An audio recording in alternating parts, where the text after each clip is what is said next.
Is Christian Arroyo the real deal? The man is an absolute king for leading the Red Sox offense to their sixth straight win on Tuesday night and piling up a couple more hits on Wednesday night. So I'm really excited about him, and he is definitely legitimate for the Red Sox. You are Locked On Red Sox, your daily Boston Red Sox podcast. Part of the Locked On Podcast Network, your team every day.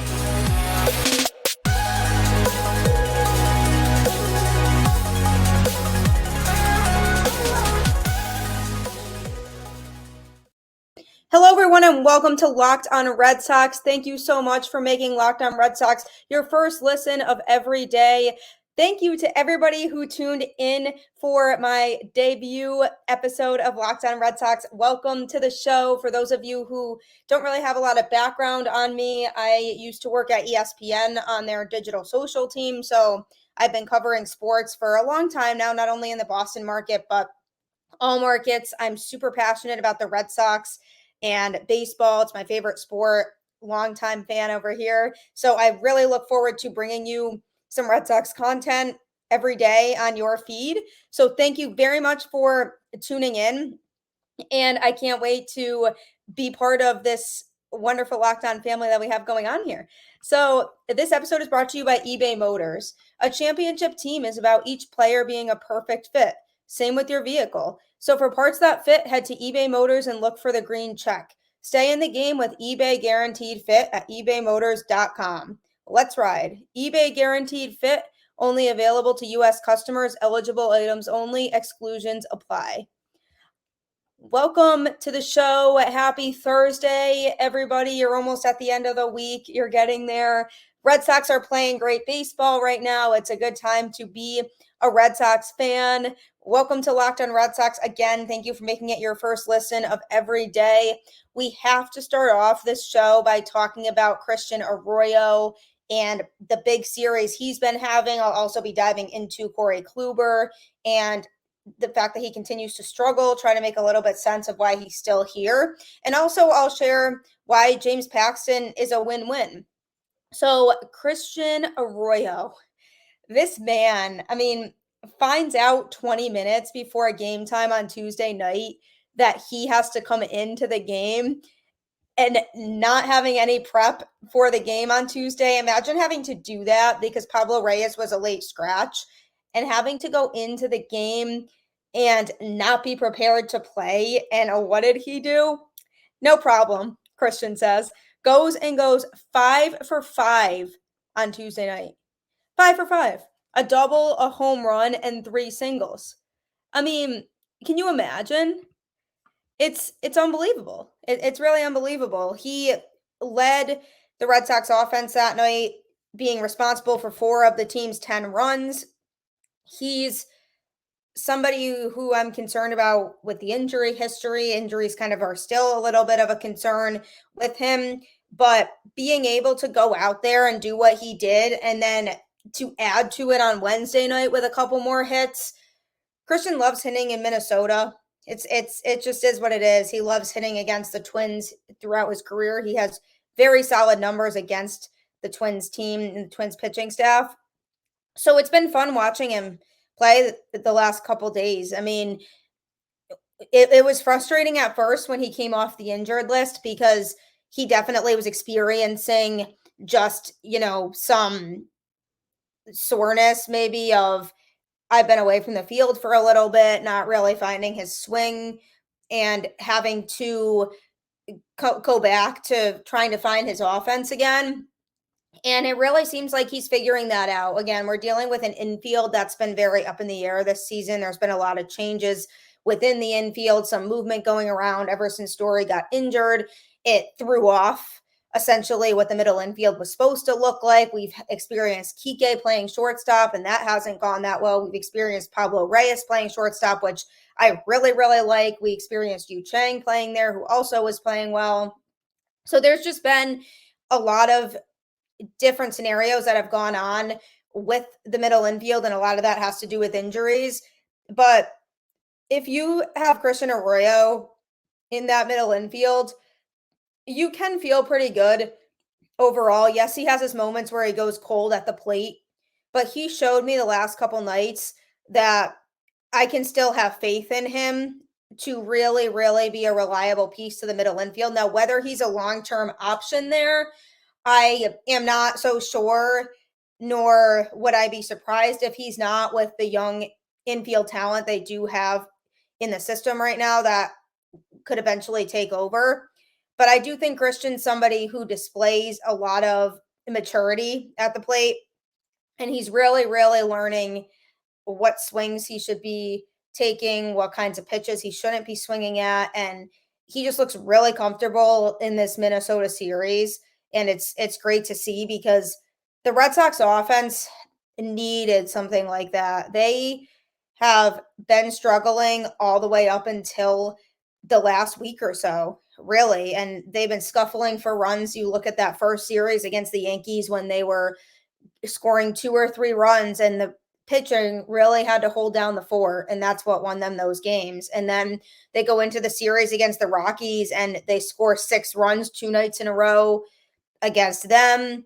Then, they go and put up a whopping 15 runs against the Yankees, and then 6 runs in game 2 against the Yankees, 4 runs in game 3 against the Yankees, which seems kind of quiet, but with how the Red Sox offense had been performing lately before that, it's really not. And then you go into this series against Minnesota, they put up 9 runs and 10 runs respectively on the first 2 nights of the series. Hard to believe that this offense isn't back at this point. This is the offense we saw early on in the season that we all were hoping would come back as a fan base, and it seems like it has. And I'm really happy about that because this offense can win a lot of games. They make pitchers work. They will challenge starting pitchers, and they will run up pitch counts, and they will make things happen on the field. They don't have a lot of power bats that'll hit a lot of home runs, but they've shown that they haven't necessarily needed a lot of that. I think having Justin Turner has brought a lot of balance to the lineup, and it's really translated into a solid offense that can, really support one another. And the other thing I really enjoyed about it, back to Christian Arroyo, even just the fact that the bottom of the order has been producing. When you look at Christian Arroyo and Connor Wong and even Pablo Reyes sitting at the bottom of the order, when players like that are producing, you have a more well-rounded offense, and it makes you feel better about the squad that you have out there. So to me, I'm looking at the Red Sox offense right now. Alex Verdugo, I mean, he's on a 12-game hitting streak. So not enough can be said about him and just the player that he's blossoming into at the moment. So you really have to be excited about him and excited about just where the offense is progressing right now. But Christian Arroyo deserves so much props for his last couple nights because, man, I mean, talk about a showing. Talk about somebody showing up when he wasn't supposed to play and really, really, really being there and doing it. It's amazing. It really is. I'm happy for him, and I'm excited to hope that continues for him because the Red Sox definitely could use that for sure. Coming up, I'll be talking about Corey Kluber. His name's been thrown around a lot lately. He's been frustrating to myself, to the Red Sox fan base. What do they do with him? Does he stay? Does he go? So I look forward to breaking down all of that next. But first, I do have to talk to you about bird dogs. For those of you who are unfamiliar with bird dogs, it's a really, really cool site that has shorts, polos, pants, anything you could really imagine that are comfortable clothes that you can wear for a lot of different things. I mean, you could wear it to the beach, you could wear it to work out. It's really super comfortable clothing that comes in all different styles, different colors. So I highly recommend it for people who are constantly looking for more comfortable clothing. Because I know for me personally, I like to be comfortable, and comfort's the most important thing to me when I'm wearing clothes. So I highly recommend looking into it, going around their site and seeing what you can find. I mean, they do the exact same thing as Lululemon, but essentially fit a lot better. They fit better than regular shorts that are made of a stiff, restricting cotton. And they basically just created this fabric that kind of looks like khaki but stretches out so you get a lot slimmer of a fit. And they use anti-stink sweat wicking fabric, which is super important for the summer when people are all sweating, and it helps you to not sweat as much, and which is, as we know, super nice. So it's definitely something that I recommend that I would look into. Go to birddogs.com/lockedonmlb for a free Yeti style tumbler with your order. Again, that's birddogs.com/lockedonmlb for a free Yeti style tumbler. You won't want to make your bird dogs off. Like, you definitely won't want to take them off. That I can promise you for sure. And I don't think you'll be disappointed. So definitely check that out and let me know what you think of it, because it's definitely something that can come in handy. Corey Kluber. There's a lot that can be said about him. He's been very, very disappointing this season, if I can think of the right word to pinpoint for his performances. It's unfortunate, and I'm going to be honest with you. When they first signed Kluber, I was very, very skeptical because I was not sure whether his arm still had it really or not at this point in his career. He's had a fantastic career, don't get me wrong. I mean, we've seen Kluber in his prime, and that was scary, and he was basically unhittable. And me as a fan, never wanted my team to face him because he was tough. But when he's at the point now in his career, he may be starting to fall off a little bit, and I worried about it when they signed him, but I figured, let's give him a chance and let's see how it goes, because you never know how it's going to go. Maybe he'll turn things around, or maybe he'll give you a season that can at least be reliable enough to the point where he can stay in the rotation and just be productive. My expectations were not high, and I don't expect that yours were either. But it's definitely been tough because obviously, he started in the rotation, then he went to the bullpen in hopes that he would maybe be a better fit out of the pen. And then it appeared that he just wasn't a good fit out of the pen either. And he's been struggling there too. So it's even, Tuesday night's game is such a good example of this because they had a 10-0 lead. So it definitely makes sense throwing him in that situation, because you don't want to throw him in a high leverage situation at all, because he has not shown that he's capable of being put in that type of situation and being reliable. So I'm definitely not hating on the fact that they threw him at that point in the game, because a 10-run lead should be a big enough lead for any pitcher for the most part. So he comes in on Tuesday night, and it's good vibes because the Red Sox are up 10-0 and they've been hitting really well lately. He comes in, gives up 4 runs, a couple home runs. I'm still not that uneasy because, again, they were up 10-0, so they still have a 6-run lead.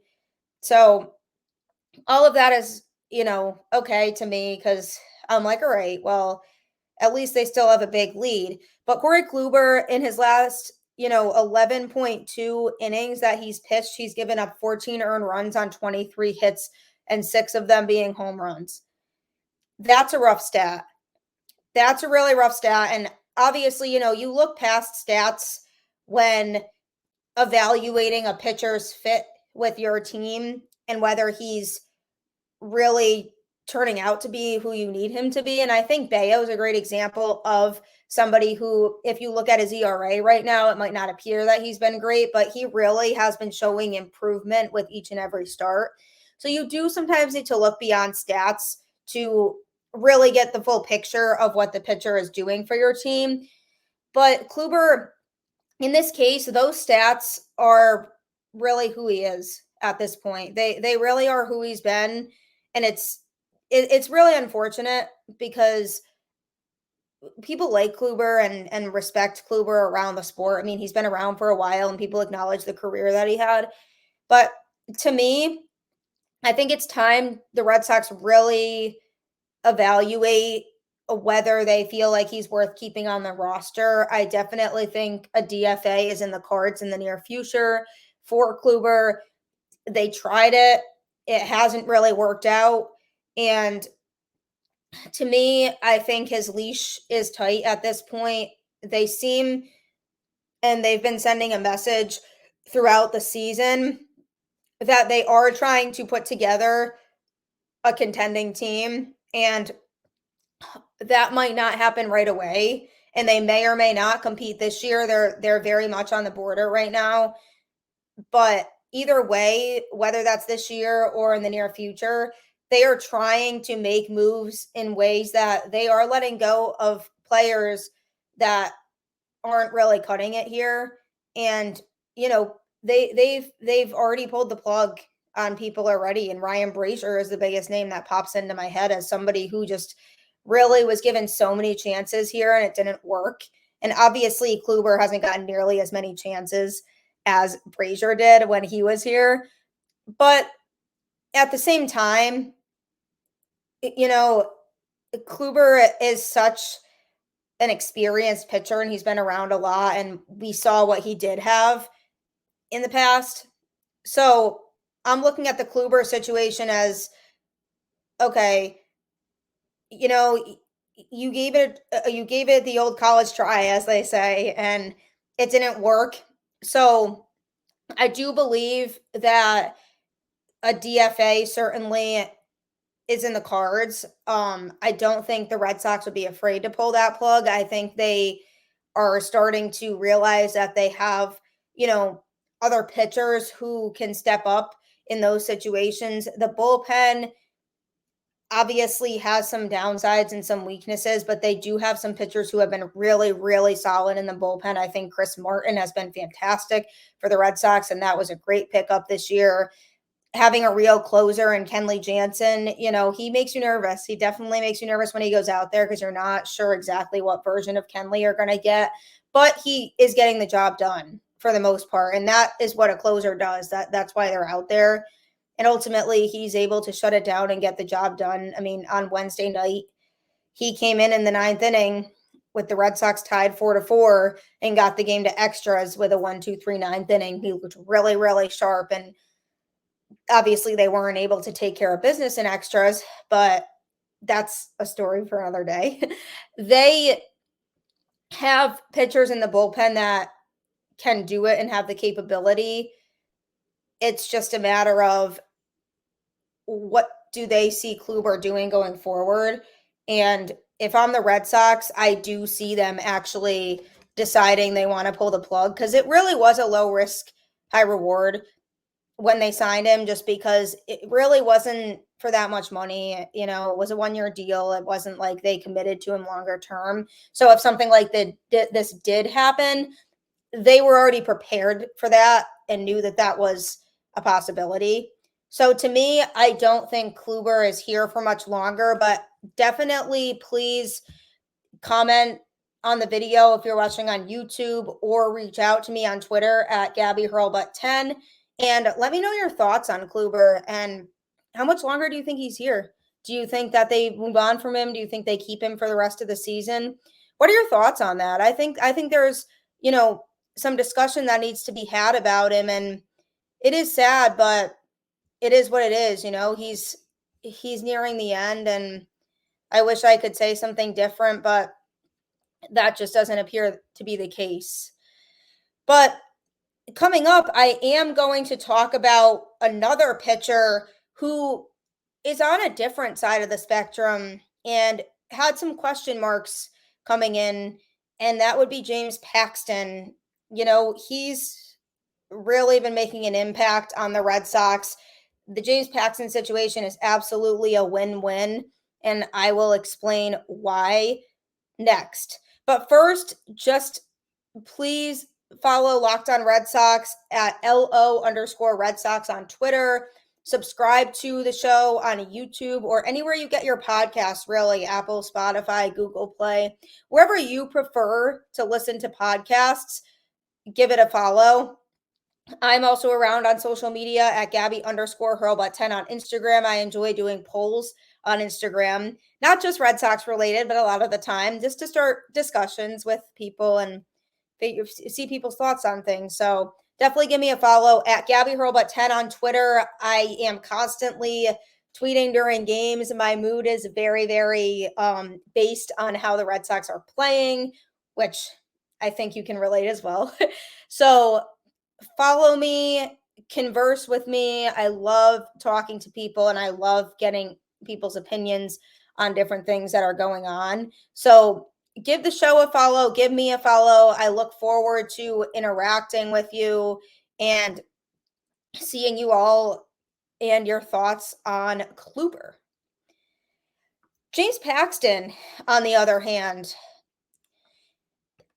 so when the Red Sox originally signed Paxton, when I found out he was coming here, I saw the deal and I said to myself, word for word, this is totally a low risk, high reward signing. And the reason for that is because they didn't commit to a big major deal with him, similarly to with Kluber. Signed him on a 2-year deal. He was injured when he signed here, was injured to begin this season and returned recently to the team. And when you have a pitcher like him that you know has been absolutely dominant in the past, I mean, Mariners, Paxton, oh boy, really, really good. And, we knew we probably weren't going to get that version of Paxton because injuries do change players and it's tough when they come back. And you did worry, how he was going to be when he came back from the injury, if he was going to be somebody who you could trust fully in the rotation or somebody who had his hiccups and you had to be a little bit concerned. Those hiccups are really pretty much non-existent. He's been really good out of this rotation and with, how long he's been removed from the game and live hitters, I did worry a little bit about that and his rustiness and his ability to keep up with the demands of being in the rotation when he was coming off the IL, just because when you haven't been around live hitters in a while, you never really know how a pitcher is going to respond to that. But Paxton out of the rotation has been a really key piece, and he's really been somebody who's helped turn that rotation around because they were struggling to start the season. The pitching rotation was a glaring weakness with a lot of question marks. Paxton comes back and pitches well, and then it seems like everybody else in the rotation starts to figure it out too. Obviously, Chris Sale went back on the IL, which was so not ideal, and it was super disappointing to hear as fans, especially with just how Chris Sale's career has been lately. It's just super unfortunate.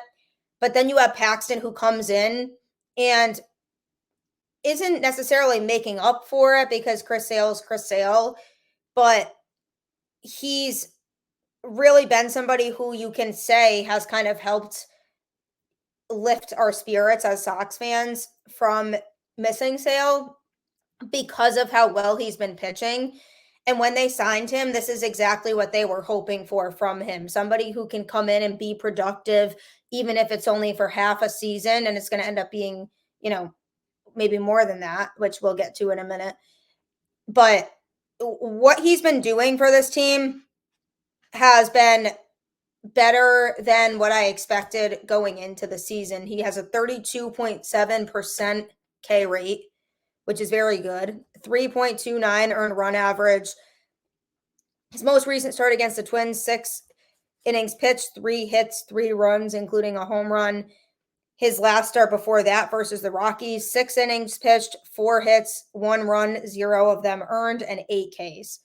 So those are good numbers. Those are really good numbers. And one of the things I will say about Paxton too is his ability to pitch deep into games, because longevity has been a major problem for the Red Sox starters, especially early on. And to get him coming in and being able to pitch 6 or 7 innings in a game and resting the bullpen and not having to just blow through a bunch of bullpen guys has been phenomenal. I mean, that's what we need from this rotation. And if he can be somebody who provides that every 5 days, that's a huge, huge step in the right direction for the pitching staff and will be really beneficial down the road. So I did touch on this, but Paxton, how much longer is he going to be here? This situation to me is where I get to the win-win. With the way he's been pitching, the Red Sox right now still don't know for sure whether they're going to be in contention at the trade deadline. I think they believe that they can be, and they are playing like they have the capability to be, but they are in a tough division, and everybody in their division is winning games as well. So when it gets closer to the trade deadline, they have to decide whether they want to make some moves to try to contend or not. If they do believe they can contend, James Paxton is going to be a huge piece of that rotation that you really need to make a run. He's somebody who you want to have in the pitching rotation and say, this is our guy that we can rely on every 5 days when he takes the mound. And that's huge because a lot of us were unsure that that was going to happen as a fan base, myself included. And did you see this happening with him? I'm very pleasantly surprised. But if they decide that they don't think they can contend this year, and even if they squeak into the wild card, if they feel like they can't make a deep run, he is a great trade piece with the way that he's been pitching. He's somebody that I think a lot of teams that are contending would bite on as a rental to help them win a championship this year, because if he's pitching like he is now, he can definitely provide value on a contending team, whether that's the Red Sox or another.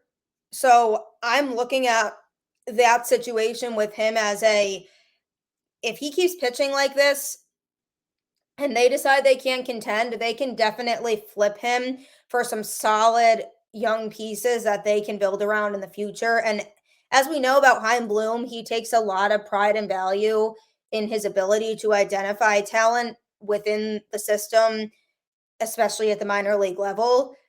And so if that is his primary focus and he doesn't feel like the Red Sox are able to contend this year, Paxton is somebody I definitely am looking at and saying they should be able to flip him for prospects, because if I'm a contending team and I'm watching him pitch right now, he's a guy I'd want in my rotation if I want to make a run, especially because he has that veteran experience. He knows how to pitch in high pressure situations. He's done it many, many times throughout his career. So I think for him, it's going to just be a matter of where are the Red Sox in August?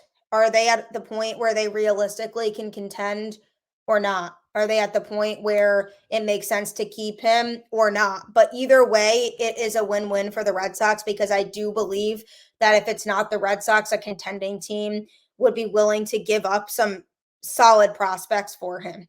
So I like what Paxton's been doing. I hope he can keep it up, because he seems to be kind of that fuel that's pulling the engine with this rotation right now, and things are starting to click from a starting pitching standpoint in general. So I am all team James Paxton right now. It's definitely been a bright spot for this team, and one of the reasons why they are as close to being in a wild card spot as they are. And again, they're in a tough division and they're right in the mix with that division. Got to keep winning those division matchups. Sweeping the Yankees was huge. So let's just keep the momentum going. Obviously, the win streak was snapped on Wednesday night, but that's okay. You can't win them all. Just win the series today and then move on. And then just keep winning series and keep stringing together these wins. So I hope everybody can still believe like me. All we can do is see what happens and hope they can keep playing great baseball, because they really are playing fun Red Sox baseball right now. And I know that I've enjoyed it recently, and I hope you have too. Please follow Locked On Red Sox. Again, LO_Red Sox is the show's Twitter handle. Subscribe to Locked On Red Sox on YouTube or any podcast listening platform, whether that would be Spotify or Apple for you or Google Play or any other podcast streaming platform, whatever you prefer. You can find Locked On Red Sox every day, Monday through Friday, part of the Locked On Podcast Network, your team every day. I will be here Monday through Friday delivering you some hot takes, maybe bringing some cool guests on along the way, and just discussing the ins and outs of this Red Sox team, the frustrating times, the good times, and everything in between, because it's not baseball without all of that. So definitely subscribe, definitely leave the show a rating and a review on different podcast platforms, and please join the discussion. I'm always up to discussion on social media, and I hope that all of you can converse with me and share your thoughts. Go Red Sox as always. Hope you all have a fantastic day, and I look forward to tomorrow's show where we will talk about Rafael Devers and whether he's just not characteristic of himself this season or if there's nothing to worry about with him. So I'll catch you all on the flip side. Have a great rest of your day.